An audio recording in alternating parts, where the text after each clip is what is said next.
आज मी आणि स्वरूप आणि श्रीषा चाललेलो आहे मामाच्या गावी. तर आम्हाला सोडवायला आले होते. तर कारण देखील पुढे तसं आहे सांगते. नमस्कार, मी मनीषा आणि स्वागत आहे तुमचं आजच्या या व्लॉगमध्ये. तर मम्मी आम्हाला स्वारगेटला घ्यायला आली होती.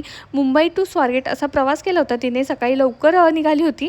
तर 12च्या सुमारास ती स्वारगेटला आली होती आणि त्यानंतर मामाला 12-12:30ची तिकडे बस भेटली. पण झालं असं होतं की आहे ना, बस भेटली, आम्ही पटकन बसलो आणि नंतर लक्षात आलं की ही बस फलटण मार्गे, त्यामुळे आम्हाला थोडा उशीर झाला होता. खरं तर प्रवासाचा थकवा खूप आला होता.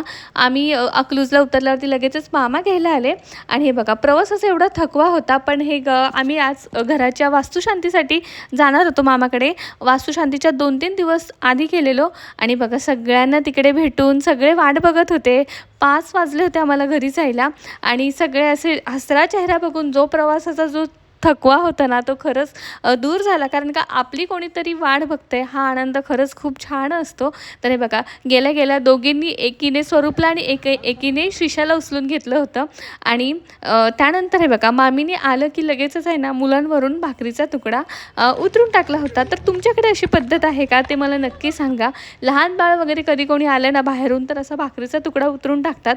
तर ह्या मागचं रिझन वगैरे मला एवढं माहीत नाही आहे, पण त्या मागचं जे प्रेम आहे, जी काळजी आहे ना, ती खरंच शब्दात व्यक्त न करणारी आहे.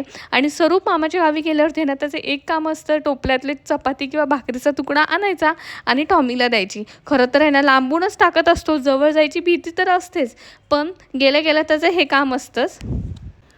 आता वास्तुशांतीला अवघे 2 दिवस लागले होते, तरीही घरातली सगळी कामं राहिली होती. असं होतं ना, जोपर्यंत कुठलाही कार्यक्रम असेल तोपर्यंत आपली सगळी म्हणजे तयारी चालूच असते, अगदी शेवटच्या वेळेपर्यंत. तसंच काही होतं. तर इथे आहे ना जुन्या घराला कलर लावणं चालू होतं आणि त्याचबरोबर हे बघा इथे आहे ना क्लिनिंगची कामं देखील चालू होती. तर दुसऱ्या दिवशीचा नेक्स्ट डेचा मॉर्निंगचा व्लॉग आहे. तर बाहेर सगळं सडा रांगोळीची अशी कामं चालू होती व्यवस्थित आणि स्वरूपला आहे ना सगळ्या गोष्टीमध्ये लुडबुड करायचं होतं. जसं नेहा करते तसं त्याला देखील आहे ना सगळीकडे पाणी मारायचं होतं आणि एवढं फ्रेश फील वाटत होतं ना. अर्ली मॉर्निंगला सगळे उठले होते आणि ही कामं चालू होती. त्यानंतर मम्मीने इथे नाश्ता केला. आता इथे वास्तुशांती आहे त्यामुळे ह्याची आहे ना पूर्वतयारी देखील करायची होती. तर इथे ना 7 किलो शेंगदाणे आचारीने आम्हाला इथे भाजून त्याचा बारीक कूट करायला सांगितला होता. तर तेच आम्ही आहे ना सगळे मिळून आहे ना मामी मला शेंगदाणे निवडून देत होते आणि साईड बाय इथे मी शेंगदाणे भाजून ठेवत होते. तसंच पूजेसाठी जी फळं लागणार होती किंवा जे श्रीफळ, नारळ वगैरे, मँगो, पेरू 5 फळं कुठलीही लागतात, त्यापैकी ना अर्ध्यापैकी बऱ्यापैकी फळं ही घरच्या शेतातलीच होती.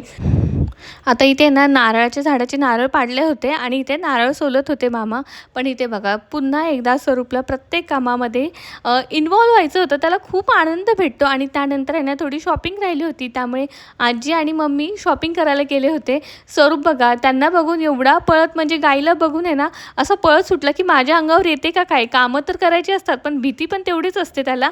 तर इथे त्यानंतर सगळी शॉपिंग वगैरे चालू होती.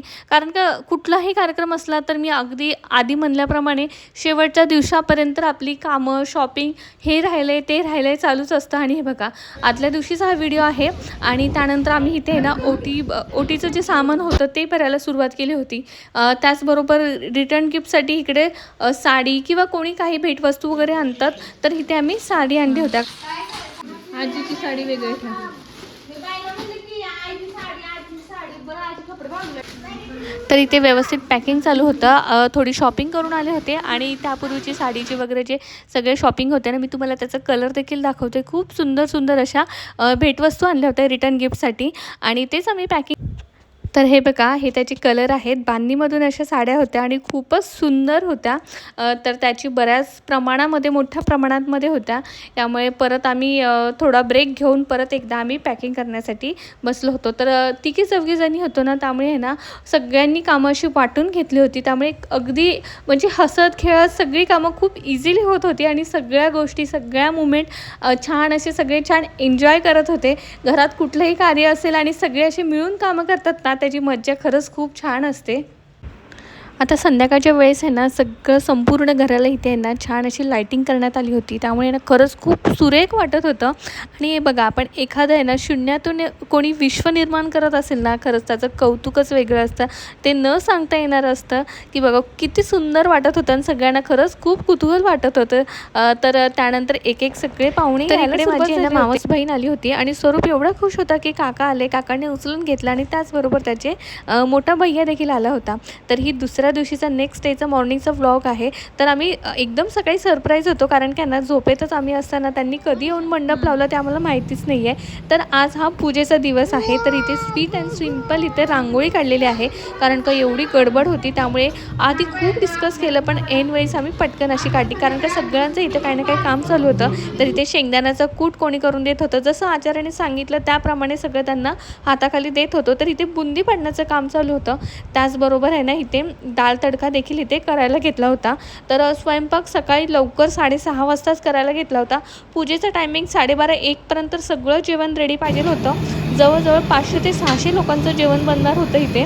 आणि हे बघा, स्वीट आणि सिम्पल अशी रांगोळी आणि असं मस्तपैकी दारात तोरण लावलं होतं, मंडप लावला होता आणि एवढं सुंदर वाटत होतं ना. छोटं मोठंसं काही डेकोरेशन राहिलं होतं, तर ते कंप्लीट करून घेतलं. आणि इथे श्रीशाला ना मॉर्निंग लुक इथे बघा स्वीट असा सिम्पल असं आहे ना, इथे मी ड्रेस घातला होता आणि इथे मी भैयाला सांगितलं होतं, की तू हिची काळजी घे, आणि तो घेत होता. तर थोडंसं काही शेवटी जे डेकोरेशन राहिलं होतं, तर पाहुणे यायच्या आधीच आम्ही पटकन ते करून घेतलं.